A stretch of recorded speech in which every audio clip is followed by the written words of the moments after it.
I'll call the meeting to order. Please stand for the pledge.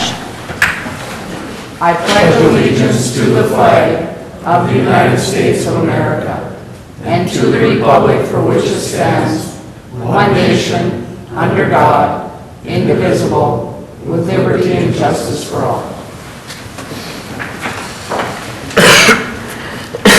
Roll call, Mary. Mrs. Brew? Here. Mr. Kramer? Here. Mr. Meneghini? Here. Mr. Oja? Here. Mr. Pop? Here. We'll move on to the approval of the agenda. Are there any questions, additions? If not, I need a motion. I'll make a motion to approve the agenda. Support. Mr. Kramer? Yes. Mr. Meneghini? Yes. Mr. Oja? Yes. Mr. Pop? Yes. Mrs. Brew? Yes. Move on to the approval of the minutes of the regular meeting of October 7th, 2019. Any questions? If not, I need a motion. I'll make a motion we approve minutes of the regular meeting of October 7th, 2019. Support. Mr. Meneghini? Yes. Mr. Oja? Yes. Mr. Pop? Yes. Mrs. Brew? Yes. Mr. Kramer? Yes. Move on to the approval of manifest 2019-21. Scott, you have any questions? I have nothing for tonight. Brett? I have none. Lee? I got a couple questions. Page 1, under mayor council elections, fourth from the bottom, charge card fees, $520. How much did we collect on that, Mary? Do you have that offhand? I don't.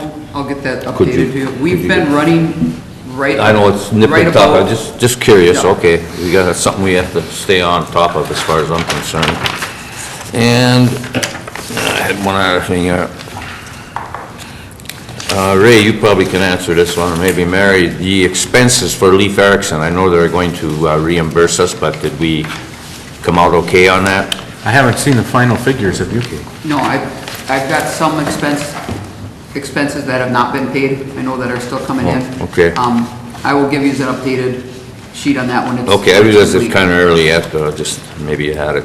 And on that same thing, right down at the bottom, Strawberry Lake Improvements, Coleman Engineering, Strawberry Lake Park, $312 is under that Leif Erikson thing? Is that a... No, that's still, misprint? that's just a different line item under capital. That's for the Strawberry Lake Park project. But it's all tallied up under the same thing. Yeah, but if you look way to the left, it's a different GL number. Oh, okay. Okay. And one other comment here. I see we only purchased $18,450 worth of electricity last month, which is good. That's all I have to say. Jeremy? Nothing. I have nothing. Do I have a motion? I'll make a motion, we approve manifest 2019-21 in the amount of $508,158.47. Support. Mr. Oja? Yes. Mr. Pop? Yes. Mrs. Brew? Yes. Mr. Kramer? Yes. Mr. Meneghini? Yes. Anyone wishing to address the council on an agenda item shall do so now at the podium. State your name and address for the record. Have none. Public hearing. Move on to appointments and presentation. Mike Peters, WPPI Energy. Hi, Mike. Thank you, Mayor, members of council. Ray, I appreciate the opportunity to give you an update on WPPI. I think several of you were here last year when we provided that update. Just like to keep you informed of our activities, answer the questions you might have about your Joint Action Agency and the work that we're doing on your behalf. I passed out a copy of the presentation. But I'll use those slides, but definitely would like to more have a conversation. But I'll focus on the three areas where obviously we work, and that's first and foremost is power supply. Give you an update on where we're at with a couple of projects that we have underway, update on where we're projecting our rates to be for 2020, and then the next 3 or 4 years after that. Talk a little bit about some of the services that we've been working on and implementing, and one in particular that we've been working with Norway on, and then a real brief update on advocacy issues. First and foremost, WPPI as a joint action agency has grown from, we started out with 23 municipal utilities in the state of Wisconsin, and since then have grown to 51 in 3 states, including the 6 municipals and 1 electric co-op in UP in Michigan.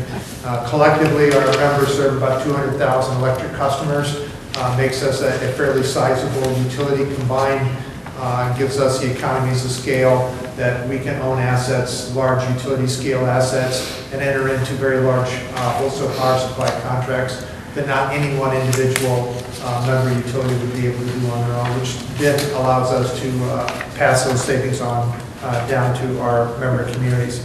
Our peak demand is about 1,000 megawatts.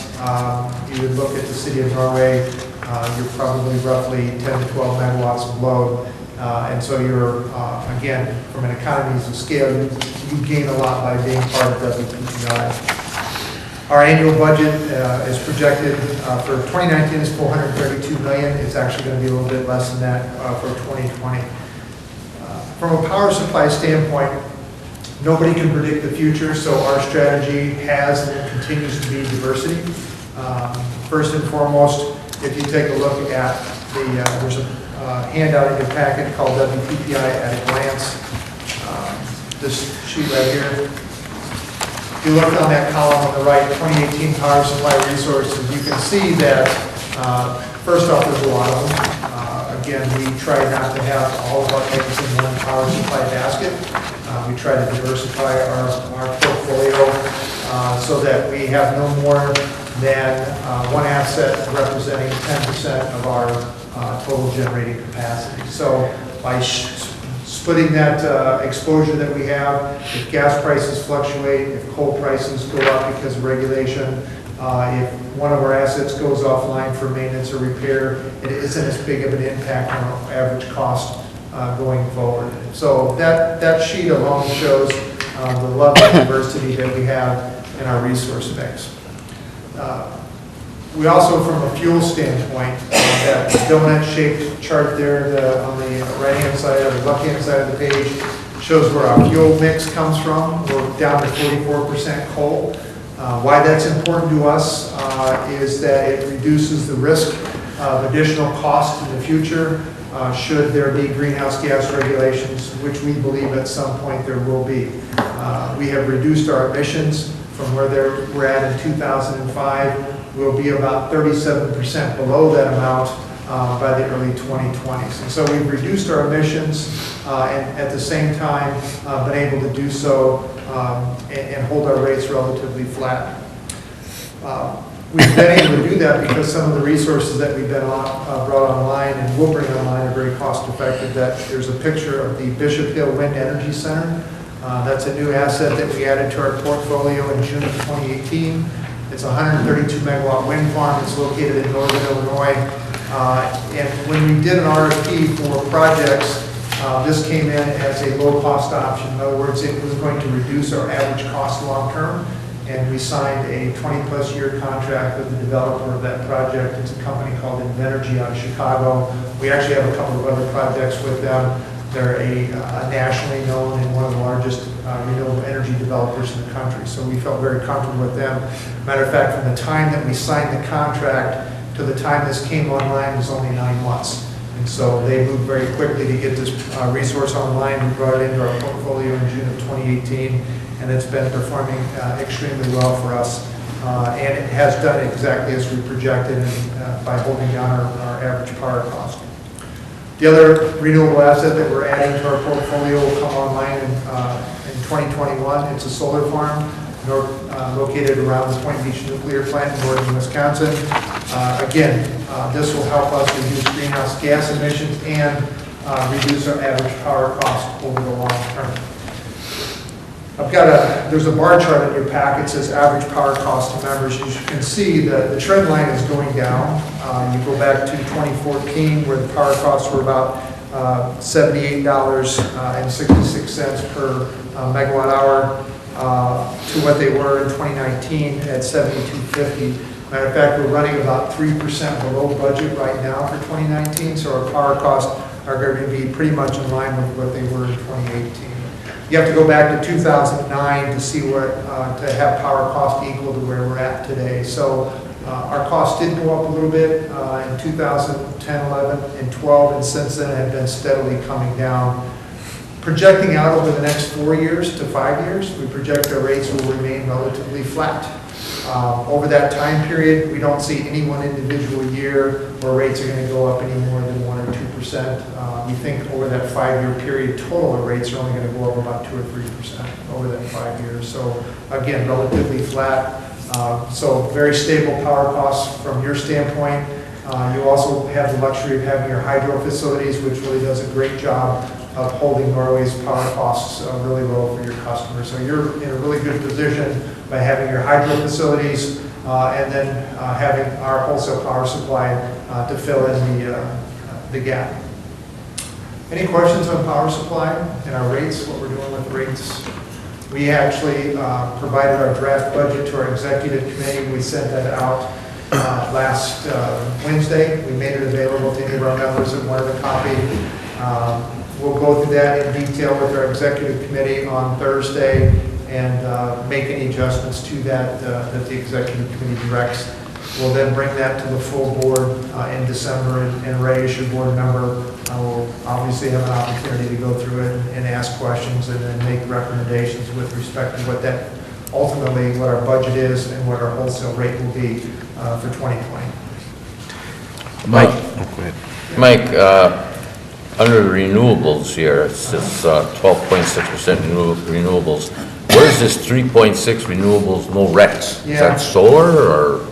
Actually, it's most of it is the Bishop Hill Wind Farm in northern Illinois. So, and we have to report it this way. So anytime you generate a megawatt hour of renewable energy, you get there's a certificate that goes along. It's a tracking system to show how much renewable energy you generate. And then for state requirements like Michigan's RPS or Wisconsin's RPS, we have to show that we generated so much renewable energy as part of our portfolio.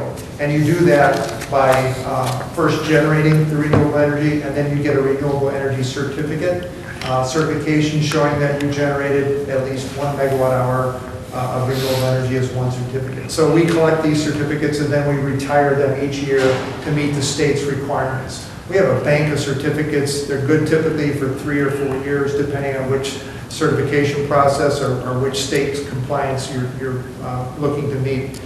We have enough certificates and enough projected generation to meet our requirements out to early 2040. So we're in really good shape from a renewable standpoint. So we entered into the contract for Bishop Hill. A lot more renewables came into our portfolio.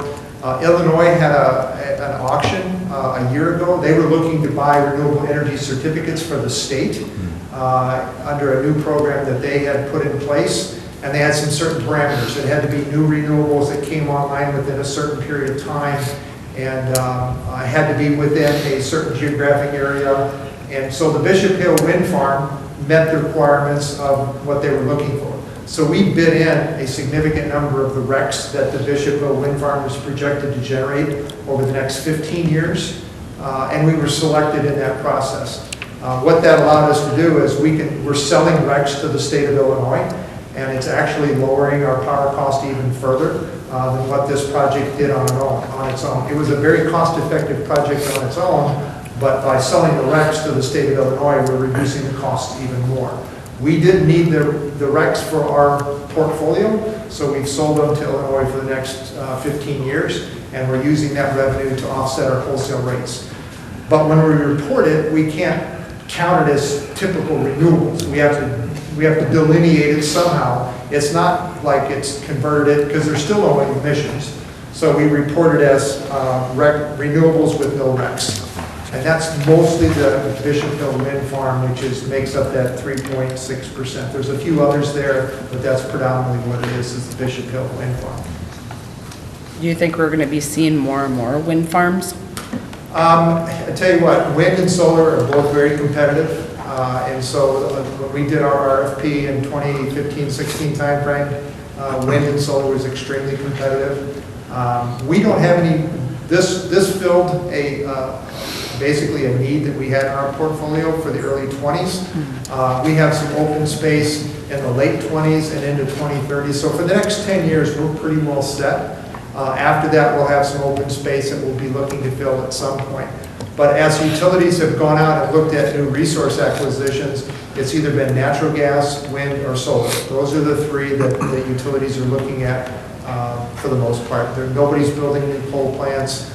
Obviously, nuclear is a huge challenge at this point. And so it really is natural gas if they need 24/7 type generating capacity. But most of the utilities have been looking to add wind and solar.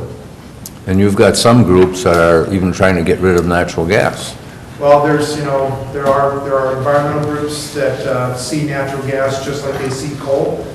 It does have greenhouse gas emissions about, when you compare it to what a coal plant emits, it's about 50% of what a coal plant emits from a greenhouse gas standpoint, but obviously it does emit more than renewables. The challenge that you have is renewables alone won't power the system. You have to have dispatchable generation. You have to have generation that can be turned on at the flip of a switch. A good point. Last year, the polar vortex, you remember that bitter cold that we all suffered through late January, early February? A lot of the wind was not online. It kicked off because it actually was too cold to run the turbines, and so that wind kicked off. We had to have natural gas, coal, nuclear. We had to have everything else running to keep the system running, keep the lights on. And so we see a place in our portfolio. We have coal assets. We have an interest in the Elmo Generating Station. It's a plant that came online in 2010 and 11. We believe that plant should run for the next 25 to 30 to 35 years. We have a 20% interest in a coal plant in northern Minnesota, Boswell. We just did some environmental upgrades to that plant a few years ago. It's pretty well state-of-the-art. We think that plant should run easily into the 2030s, if not longer. So, and then we have interest in gas plants as well. So we believe those fit our portfolio very well. As we have needs, we'll be looking at what options we have available at the time. But I suspect anything that we have that comes open in the next 5 to 10 years, most likely we'll fill it with renewables.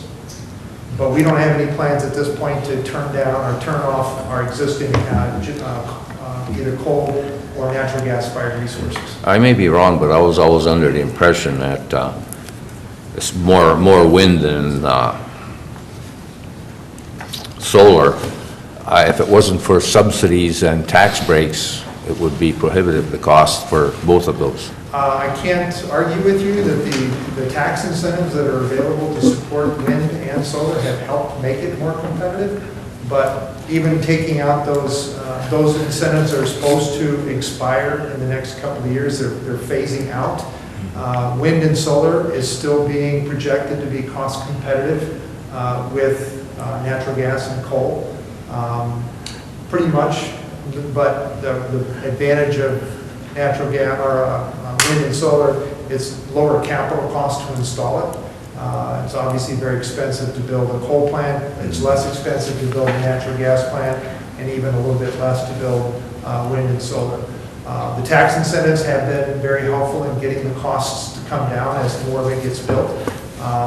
Those incentives come off, but they're still projected to be relatively cost competitive, and even without the subsidies, if you project forward, the best reports are saying that by the late 20s, that wind without subsidies should be as equal to natural gas.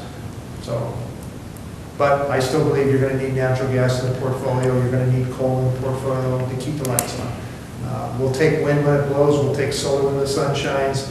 But there are a lot of times when that doesn't happen, and you need the other generating assets to keep the lights on. Batteries, there's a lot of talk about batteries. There's a lot of advancements going on with battery technology, but it's a number of years off before I think it's cost effective to rely on battery technology. At least 10 plus years based on a lot of things that I've been saying before we would say, okay, we don't need this baseload generation. We can do it with a combination of wind and batteries or solar and batteries. So that's a number of years out. I was going to wait till the end, but I think this is a good time to bring this up. You brought up about the renewable energy credits. We're fortunate with the Hydro Michigan, with the Michigan Renewable Credit. requirements, it's 15%, and we produce 80 to 90%. Last year, we had 92% of our energy was our hydro. You're probably one of the leading in the country, if not definitely in the state. It's commented when I go to these, the state meetings, you know, that they know about Norway and our hydro. And, but I want to thank WPPI for the assistance, Andy Kellen and his group. They help us market and sell those energy credits, because, you know, that's just money we can put back into improvements for the hydro, and so it's a tremendous asset. And, Norway is really sitting in an ideal position with your hydro asset, with our portfolio, and with our ability to help you manage that and market the excess RECs. But you guys are in a really good spot that a lot of our other members wish they were in, but you're fortunate to have that resource. and I think that the way to look at that from an investment standpoint, especially as a utility customer, is that, you know, it allows us to flatten or keep those increases at nominal amounts over a longer period of time.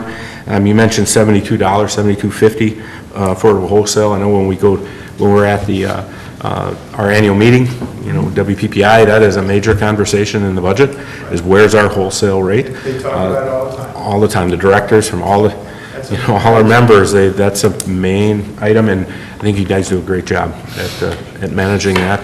It allows us to do that as well. So, again, from my perspective, that's a huge benefit. I appreciate the partnership. It's worked really well for both of us. And thank you for stopping in periodically to keep us up to date, what's going on. Yeah. I think as a council, we appreciate I that. spent 15 years in Michigan. I like to spend a lot of time here and enjoy coming. Matter of fact, I'm closer now living in Wisconsin than when I lived in East Lansing. So it's a lot easier to get to Norway than it was before. So, yeah. If you don't have any other questions on power supply, let's talk a little bit about the services. So, you know, we started with power supply, but we quickly looked at getting the same economies of scale with services. You know, all of us, none of us are different. We all use our phones to make purchases, look at our bank accounts, look at your cell phone bill. I mean, we do so much with technology today from a consumer standpoint. And we know customers are looking at utilities the same way. Not all of your customers, but there are customers that you have that expect you to have the same level of technology services that they can get from their cable company, their bank, their cell phone provider, Amazon, et cetera. And so we are putting in place that technology so that we can extend that to you and you can make it available to your customers. Again, it's more cost effective for Norway to get those services through WPPI than it would be for you to try and go out and buy those on your own. A good example is you now have My Account, which is a web portal that customers can see their usage.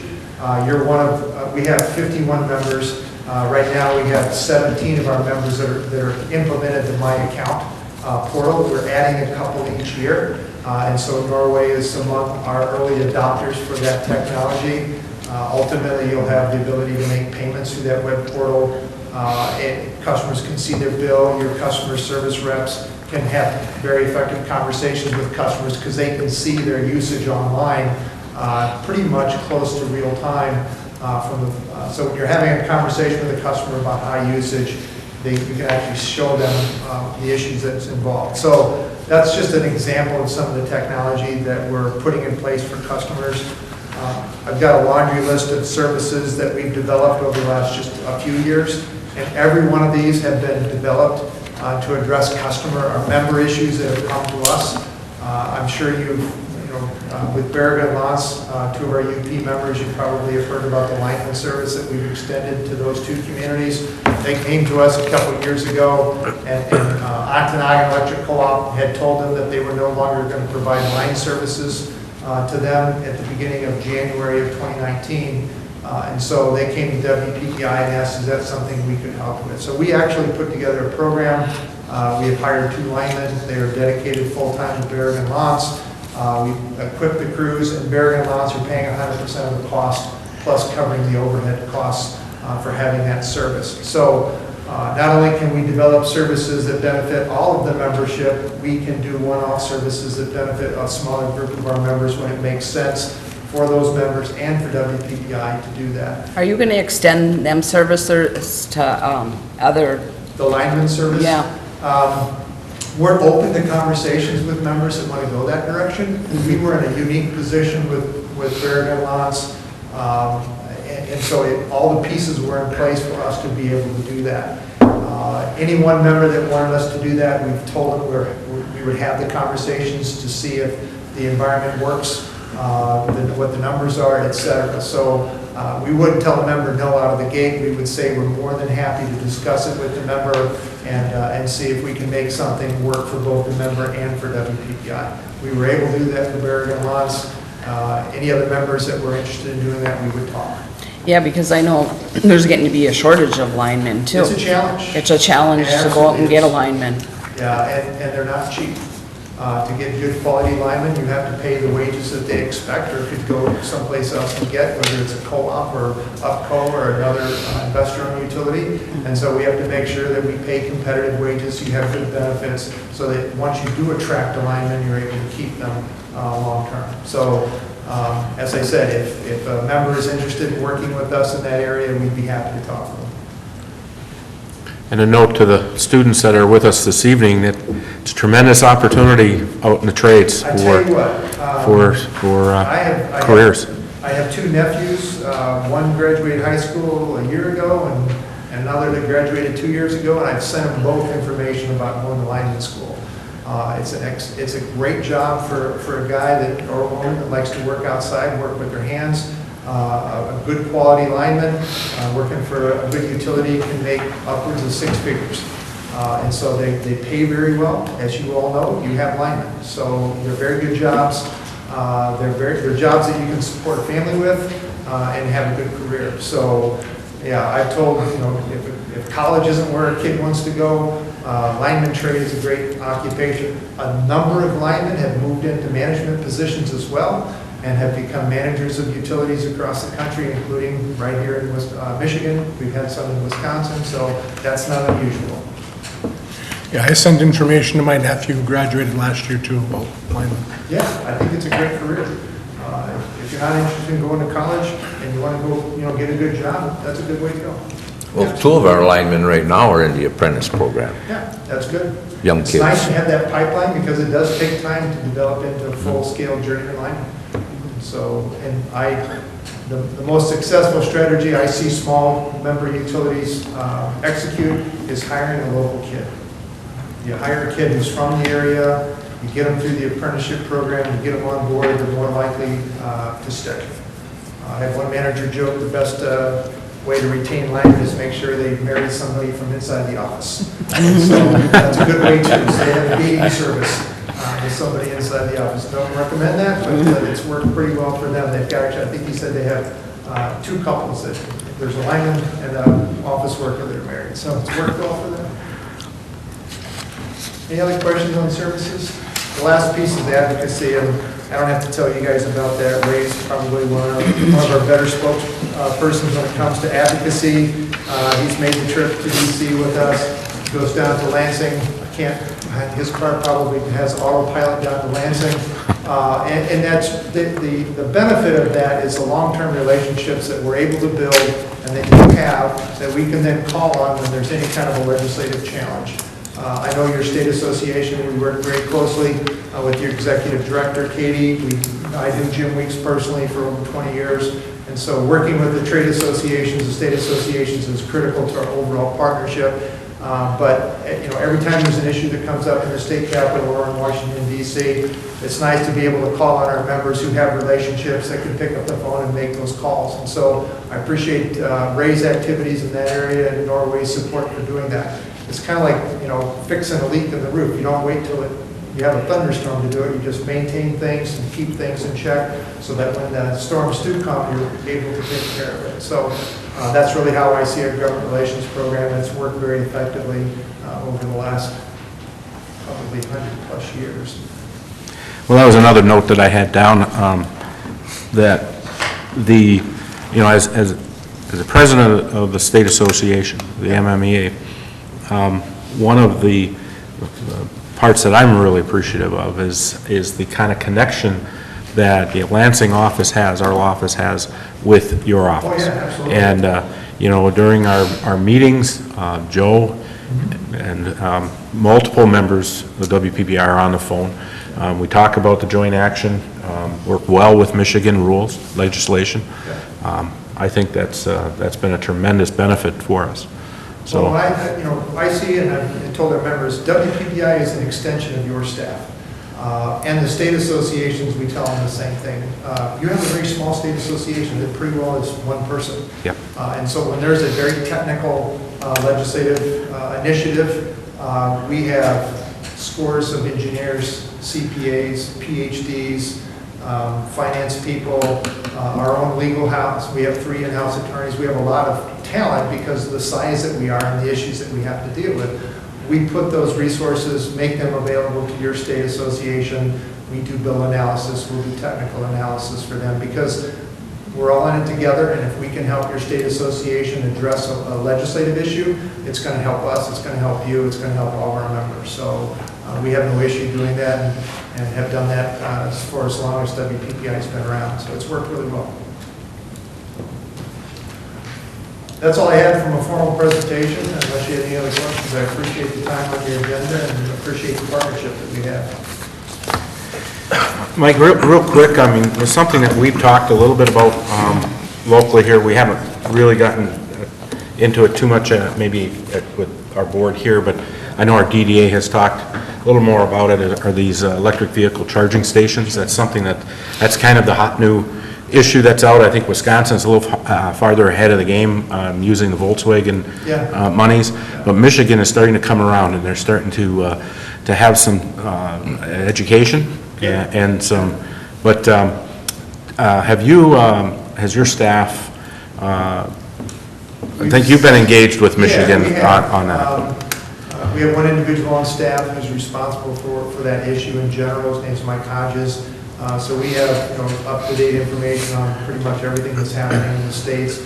We've actually put together information and made that available to our members so you can put it in any of your information pieces that you want to put out.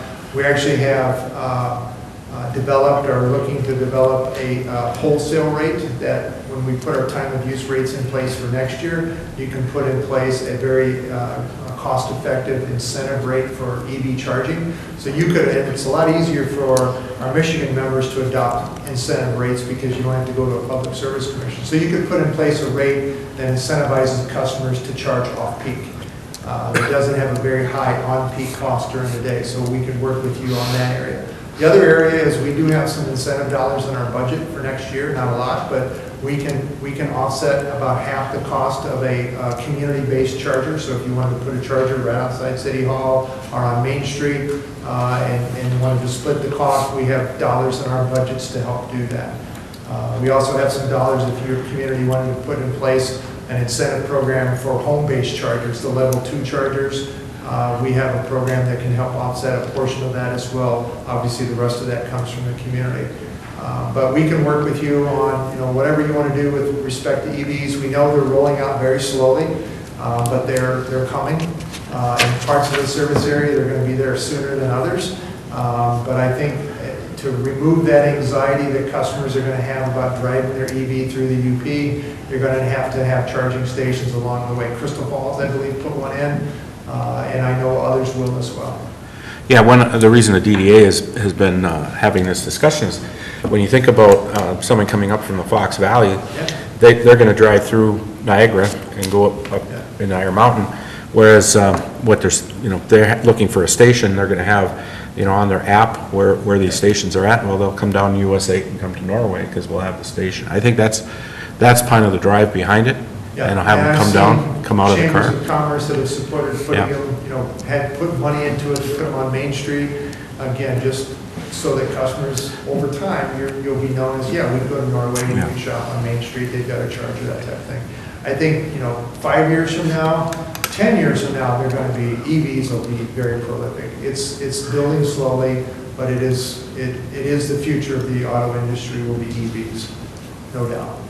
And we've been working with Michigan on seeing if there's incentive monies, to help us out as well. So, can you give the council a little bit more of a dive into next year. We're talking about the time of use rates on the wholesale side. It's something that we're going to have to talk about this winter in the budget. So WPPI right now, we have on-peak and off-peak rates over the course of the year for energy. 2 years ago, we put in rates that address the capacity charge that has a two-step capacity rate. We did have a flat charge across the year. Now we have a two-step charge that goes up $2 in June and September, and then July and August goes up $6 from our base rate. That's because of the capacity. We have peaking capacity that only runs during those hottest days of the year, so we're trying to collect those costs during that time. We also know that energy charges are different at different times of the day and different times of the year. A kilowatt hour to generate that at 4 o'clock in the morning is a lot cheaper than generating it on the hottest day of the year when you're running a lot of assets. And so we have looked at what wholesale energy costs are for us and have now designed a energy rate that we're putting in front of the board in December that will have both a seasonal component, just like our capacity charges, so you'll have a winter, our summer charge and all other periods of time, but then it'll have 4 time periods. It'll have off-peak, a super off-peak, an on-peak, and a super on-peak. And so when I talked about an incentive rate for EV charging, you can adopt a rate that has a really low energy charge from, say, 10 p.m. at night till 6 o'clock in the morning. And so that really low energy charge matches what our costs are for that period of time in wholesale energy markets, and you can pass that on directly to your customers through a rate change that you would then adopt. We have a rate department that can work with our members to design rates that mirror what we're doing on the wholesale side. You don't have to do anything. You can keep your rates just like they are, and those changes, you have an energy cost adjustment clause, so the cost that we charge you for wholesale rates would then flow down to your customers automatically. But to get that granularity and pass on the specifics of that energy rate, you would need to adopt energy rates that have a little bit more variability in your time of use rate. I didn't look at what Norway has in the area of retail rates before I came up here. You probably have an optional time of use rate. Most of the members do. We haven't implemented any yet. Yeah, so it's something you definitely can take a look at, and I would recommend that you do. The tools are there, and so you can put in place some very attractive time of use rates that can incentivize customers to use more energy off-peak. That reduces your costs for everybody, reduces your wholesale costs, reduces costs for everybody, but obviously that customer as well. So our meters that we have right now can do that? Yes, Yes. the You've put AMI in meters. Elster AMI system, so you've got state-of-the-art meters now. You've got the North Star CIS system, which can bill various types of rates like this, and you have my account, so customers can now see this information. One of the studies that we have to dive into is maybe a little different than the normal member because of the hydro. We have a different peak. We have a different cost and peak structure. Yeah, your peak in the summer is different because your hydros are running, so it's, but obviously we have the rate staff that can sit down with you guys and work through that so that you can design retail rates that match your cost projections, your cost profiles. I know when we looked at the very first go-around with just the 2 peak and off-peak, we were opposite. We were looking at it differently, and so our time of use might be just completely backwards of what you're doing. It could be, but it still may make sense to have the kind of use rate, but it mirrors your cost, which could be different from all the 50 other members of WPPI. Right. Absolutely. So, again, thank you, appreciate your time. Thank you. Thank you. Move on to communications. Approval, Strawberry Lake Project. Mr. Anderson. Okay, this is pay request number 2.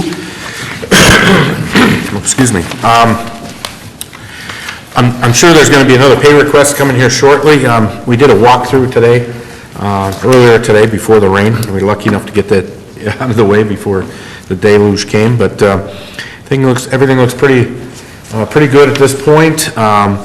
There was some washout up on the north side by the new retaining wall that this past weekend. Contractor came in and did some riprap in that area, so I think that stabilized that area.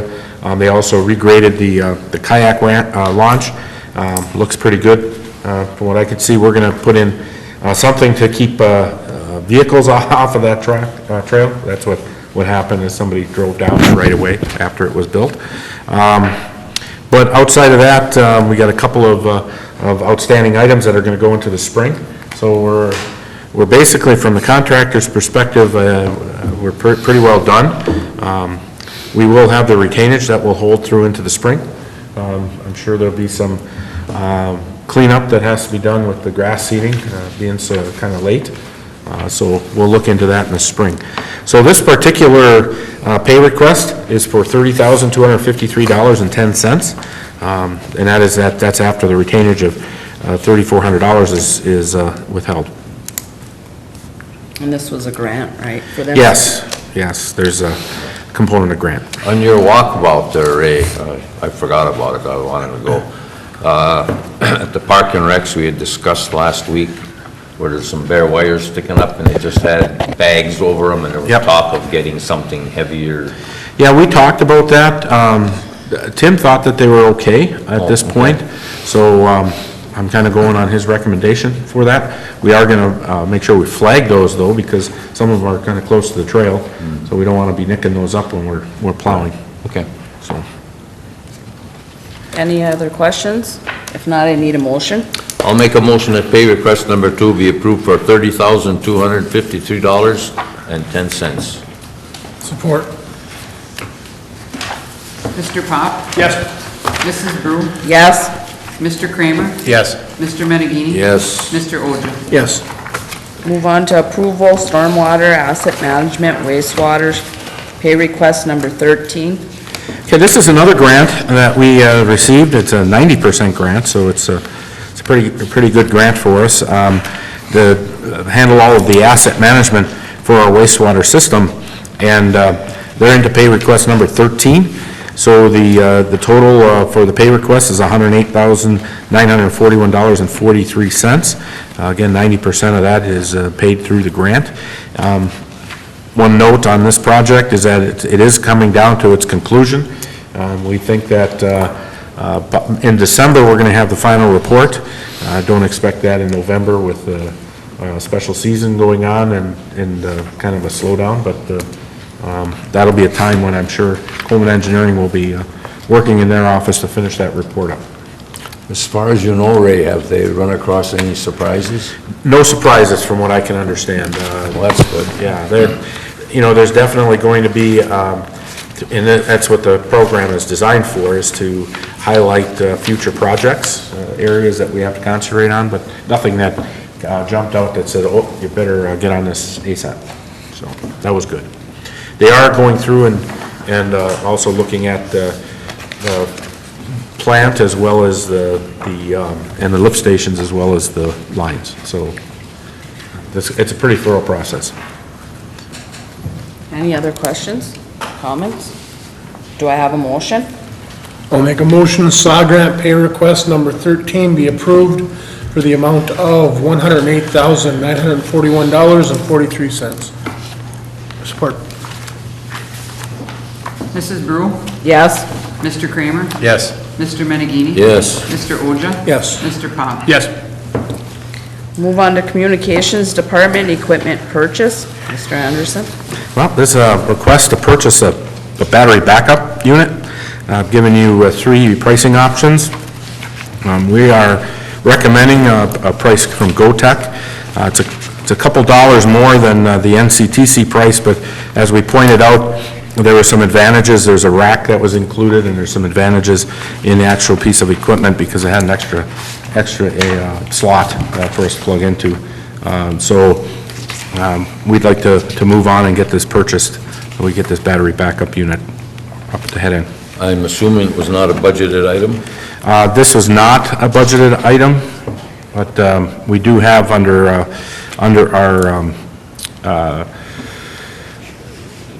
capital that we can handle this purchase. It's $2,945. Well, I know they need it, I just wish it had been discovered during our budget meetings. Is this something that broke or It's- something we it's didn't have and now old we age. old?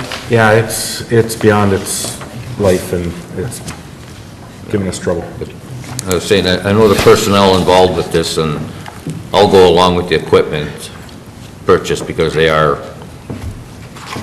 know what they need. It's not a matter of want, it's just, I don't like it that it wasn't budgeted. But surprises happen. Do I have a motion? I'll make a motion that the purchase of the UPS battery backup unit from GoTech be approved for a price not to exceed $2,945. Support. Mr. Kramer? Yes. Mr. Menegini? Yes. Mr. Oja? Yes. Mr. Pop? Yes. Mrs. Brule? Yes. Fire department raffle? Mary, do you want to take this one? No, this is a raffle that firemen are putting on, the volunteers are putting on, and they did the same raffle last year. Using the city EIN, to do this, a nonprofit. Earlier this year, the firemen did receive their nonprofit status, and they should do this from now on under that status, but in order to... 501c, right? 501c, yeah. When you use our EIN, they need to have approval from the board to be able to do that. Plus, they do have an internal bonus that they allow for whoever sells the most tickets. So they're giving a little incentive for the volunteers to get out and get those raffle tickets sold. So both of that needs to be approved. Something the auditor has brought up. Last year, it did not happen. And so I want to make sure this year that it did happen, and then we're going to tell them that from now on, they need to utilize that 501c designation. Because if they do that, then they don't need to have the paperwork flow through us. It's under their umbrella. And all this money goes for fireworks. All of this money goes to fireworks. This is their fireworks fundraiser. Is there any liability for the city auctioning off a rifle? The auditor didn't bring that up as far as his concern. Asking the attorney. Can the attorney? We live in a litigious society. I suppose they can come up with some extended way to try to find a way to make some connection, I guess. Although in firearms, if simply, I think it's a 30-06 hunting rifle. Yes. I think this has been done in the past. Certainly just because it's been done in the past doesn't necessarily mean it's good to go in the future. I'm glad to see that they have their own 501c3 status. I prefer the separation. I don't like having the, even though it's all accounted for, run through Mary and the auditor reviews everything, which I think is a necessity. I prefer it to be separated out. As far as liability, I prefer they were raffling off a bounce house or a Nerf gun versus a hunting rifle.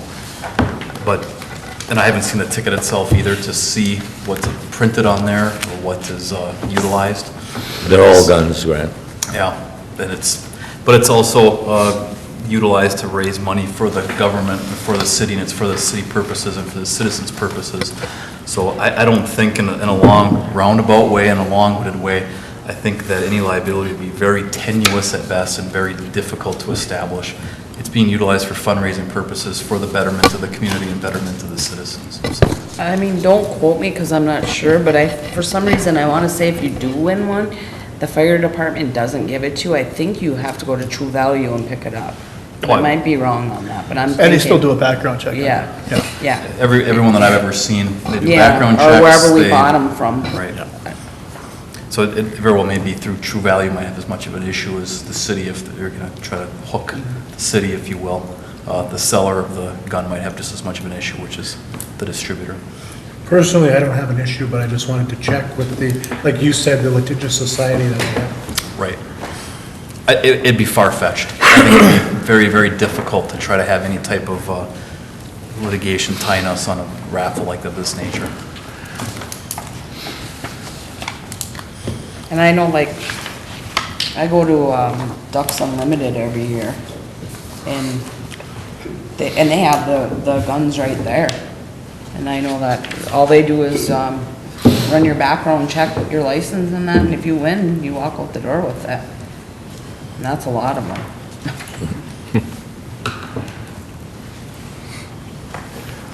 Any other questions? Is there a motion? I'll make a motion that the Norway Volunteer Fire Department be approved to perform a raffle under the city's name and be allowed to offer a $100 bonus to the volunteer who sells the most tickets. All of the documents, receipts, and any other associated paperwork must be submitted to the city treasurer. Support. Mr. Menegini? Yes. Mr. Oja? Yes. Mr. Pop? Yes. Mrs. Brew? Yes. Mr. Kramer? Yes. Sturgeon Falls Hydroelectric Facility Unit Number 4, Wicket Gate Repair. Mr. Anderson. Okay, thank you, Madam Mayor. This item came up at our last meeting. Some explanation was given, and Tim did contact Myron Construction and had them put a price together. They had worked on wicket gates in the past for us, very familiar with the process, so they put a price together. I received that on Friday, but also as we did this, I contacted Scott Clevendi,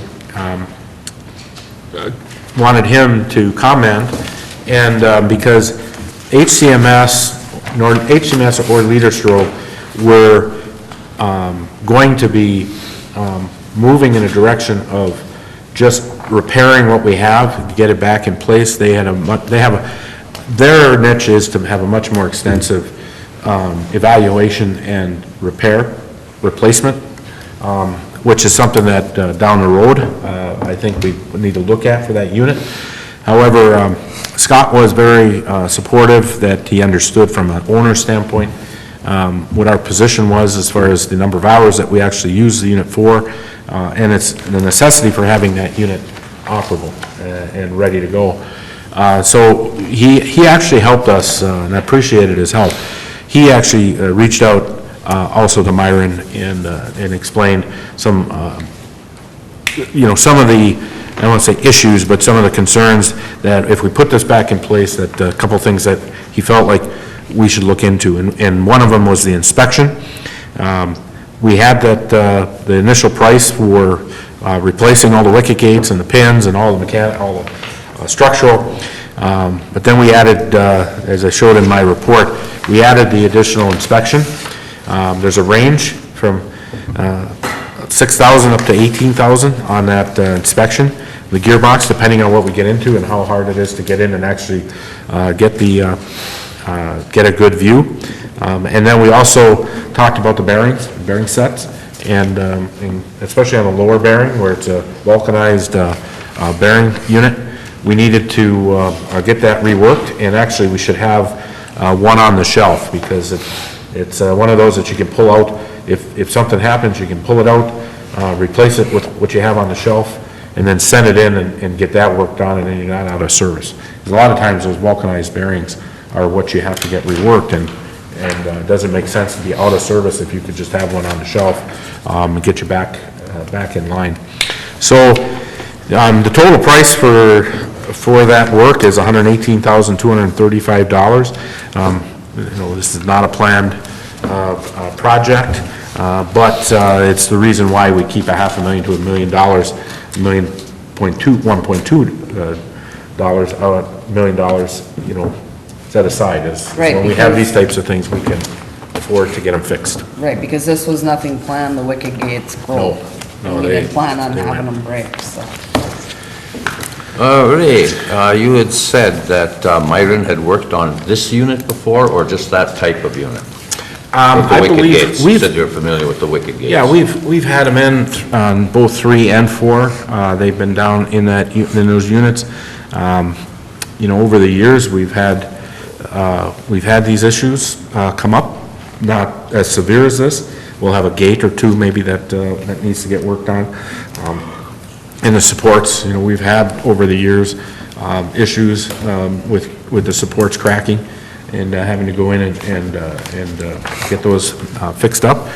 One of the reasons at the last meeting we mentioned that I think that there's a redesign that's going to happen here, which won't take much. It'll just be evaluating where the stresses really are coming from, forces are coming from on that centrifugal operation. And so, but that's not something we want to address right away. I think that's something we'll catch next summer when we can take the unit down and do another inspection.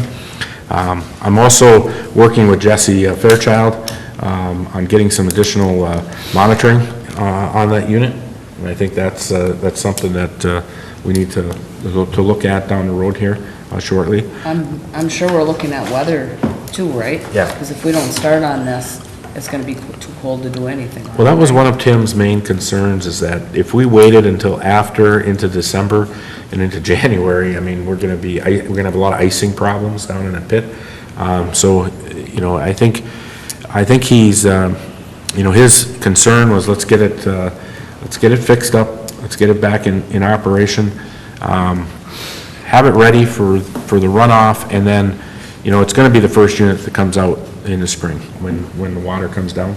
And then I think we gotta go back in there and do more inspection and see how it fared. Well, was this go back to an engineering thing? Because I see this letter you got from Scott there, Klabundi? Yeah. Pronounce that? He's a good man, I know. He knows his stuff, but of the 8 items they've got listed here as to what they would like to see work done, the one of them, actually four of them jump out at me, and number 4 really jumps out at me. Install the turbine bearing cover. This was not reinstalled during the last work for unknown reasons, and debris was entering the bearing between the rubber and the shaft, which is damaging the bearing surface. Again, it sounds like a botched job. Well, it could be our botch job, though. Well, I mean, nobody can say I'd that. like to look into it more, Yeah.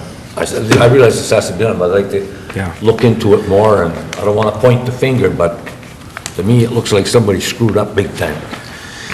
Yeah, we'll have to go see, I mean, why that wasn't put on. I didn't get a chance to really sit down with Tim and find out why that cover wasn't on. He would be the first one to have a conversation with. I think the cover in this issue, though, are a little bit different. What it appeared to have happened is a lower pin broke on one of the wicket gates and was floating around in there. And then it actually floated inside the unit and tore out the gates. A pin actually broke. It wasn't from a cover. Yeah, the cover should have been placed on there, I agree completely. But, you know, I think that the two issues, I think there's 2 separate And the issues. pin may have stopped because of vibration? Possibly, Well, yes, possibly. yeah, and I think we're gonna look at, you know, that's a conversation I wanna have with that pin, because it actually, the threads are, you know, it's neck down. It goes down One really, end. really small. The pin is big, but the thread is actually very, very small. Yeah, and so you can see the bending and cracking, you know, right at that location. So, you know, I think that's something Tim and I both talked about, is why you have a pin that big and then you have the thread, you know, that's a weak Yeah. point. Yeah, You the know, we thread- should have it at the same. The thread is the weakest point. I went down and took a look at it, and I mean, Wait. there's significant damage. I mean, it's nothing earth-shattering, but there's parts laying here and there, and the inside of the unit has a pretty good wear mark in it and stuff. I mean, it's pretty tore up, but not extensive. But as far as like freezing and everything else down there, I would have to agree with Tim. There's still quite a bit of water here and there, and everything's gonna turn into ice down there Oh, yeah. eventually. Yeah. Just for my 2 cents, attached as well for council's consideration with the proposed agreement by Myron, they always attach, and they attached on this one as well, the attached industrial services agreement with some general terms that they tried to have us agree upon. Usually the engineering companies and/or these construction companies will add on their terms. Generally, Ray and I go through and strike a lot of them. Yeah, that's fine. This is no different. There's 2 sections that I'd ask the council to consider giving us some leeway to negotiate or work out, because I don't, on behalf of the city and the council, I don't agree with them. First one is the limitation of liability. References that and this is relatively common, so this isn't just limited to Myron in any way, but limits their liability to the cost of this particular contract, which was, as referenced, the $118,000. And as Mr. Menegee indicates, we've had issues in the past, and we don't want that type of a limitation, that if they do make a mistake putting these back in, that the limitation is artificially limited for liability in the amount of $118,000 if they charge and create $500,000 in damages. One of the issues that, just for council's consideration again and background, as these are always a lot of inclusions, my usual response is I don't want any limitation of liability whatsoever. But then again, most of the entities will not choose, or many of them will choose not to do business because, of course, if there are issues and it's catastrophic, it would bankrupt them as well. So usually it is something that is discussed and addressed and tried to work through. Meet in the middle somewhere. But as it's written, I could not agree or recommend to the council to adopt it as it's written. A lot of times, and generally what industry standard is to put an agreed upon insurance coverage amount, which they reference that it's attached, but it's not attached. Usually these entities carry $1, $2, $3, $4, $5 million, $10 million liability policies. And a lot of times they request, and it's reasonable within the industry to say, well, the coverage is limited to your $10 million insurance policy or some amount of insurance policy. But to ensure that they have coverage, that it's a sizable amount, but not to artificially limit our ability to recover in the event of liability. And that's what this proposal says. And that's, again, it's standard, but I wanted to bring it up to the council as this comes up, and that popped out at me. So I would ask that be addressed in any motion, that it would be adopted, but for some of the language regarding paragraph 5. Did you have any other paragraphs that you were highlighting? I mean, I know a couple of them we worked on, there's more than just the one paragraph. Yeah, and this one is only a 10 paragraph. Usually, I have one copy that has, it's a 10 paragraph. Usually Yeah. they're 10 to 20 to 30 pages, or 20 paragraphs sometimes. This one does not appear to be very extensive. It's relatively minimal, actually, with this one. We've been pretty successful at working through with the different companies on that particular issue, so I don't see any issues coming forward. We should be able to work that out. Thank you, Grant. Do I have any other questions? The only thing I didn't really see in there was the braking system. It just says inspection of brake. What if something comes up there? They said it's just an inspection of the brake assembly. What if that brake is, what if new brake, like the pads or anything like that on the shaft? At this point, I don't have any information from them that they've looked at it. Okay. What I would recommend is that get them in there, and we have to take a look at that braking system. Yes, because the brake was applied to Yes, stop the absolutely, very aggressively. Yes. So we have to inspect that, and that could be some additional work that has to be done on that brake. Well, they got it listed there, reconfigure the hydraulic actuated. We have to look at the physical condition of that brake. It was overstressed. Let's put it that way. It did its job, but we might have to probably take a look at it. Any other questions? If not, do I have a motion? I'll make a motion that Myron Construction be approved to make the necessary repairs to the wicket gates on the Sturgeon Falls Hydro Unit Number 4 for a price not to exceed $118,235.00. And have Grant be able to go in and make the changes. Add that to it. With changes as agreed upon on paragraph 5 Okay. of their standard terms. Support. Mr. Oja? Yes. Mr. Pop? Yes. Mrs. Brew? Yes. Mr. Kramer? Yes. Mr. Menegini? Yes. Anyone wishing to address the council on any item of interest shall do so now at the podium. State your name and address for the record. Comments shall be limited to 3 minutes per person. I have no one. We'll move on to mayor council comments. Scott? I have nothing for tonight. I have none. I got a few items here. A special thanks and congratulations to Pat and Kathy LeBeau family for having their haunted house on the hill again.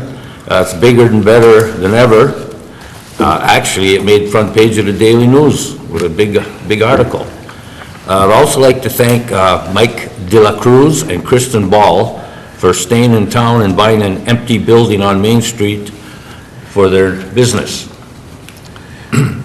And Mary, getting off track a little bit here, would you know offhand the wrecks we sold in fiscal year 2019 as to, or last year's physical, how much we actually made on selling those wrecks? If you don't have that, could you get that figure? I don't have that number. Do you have that number, Brady? I don't know. We have the number, we just have to get it to you. Yeah, okay. We also, Just like to get that out there so they know yep. what we're making on this. And actually, we have another, I have another 2 requests in that I'm currently soliciting, or they're coming to us wondering if we have, 19s, 18s to sell. So probably in December, we'll have another sale. So, Yeah, good, good. And one last item, to all you students out there, did you find this meeting interesting? Raise your hand if you did. That's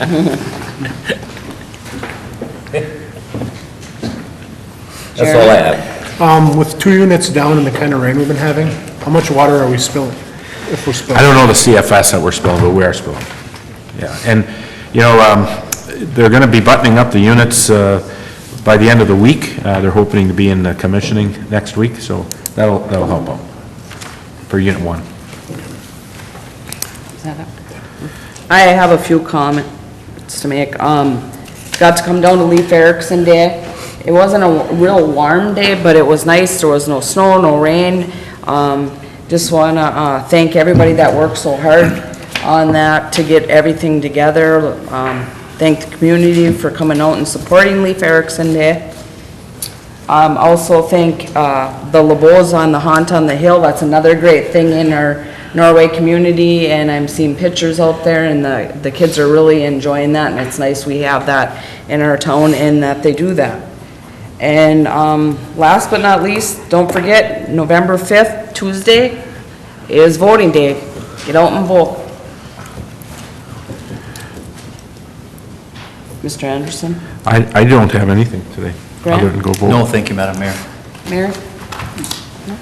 Do I have a motion to adjourn? I'll make a motion, we adjourn. Support. Meeting Mrs. adjourned. Mrs. Brew? Sorry, I do that all the time, yes. Mr. Kramer? Yes. Mr. Menegini? Yes. Mr. Oja? Yes. Mr. Pop? Yes.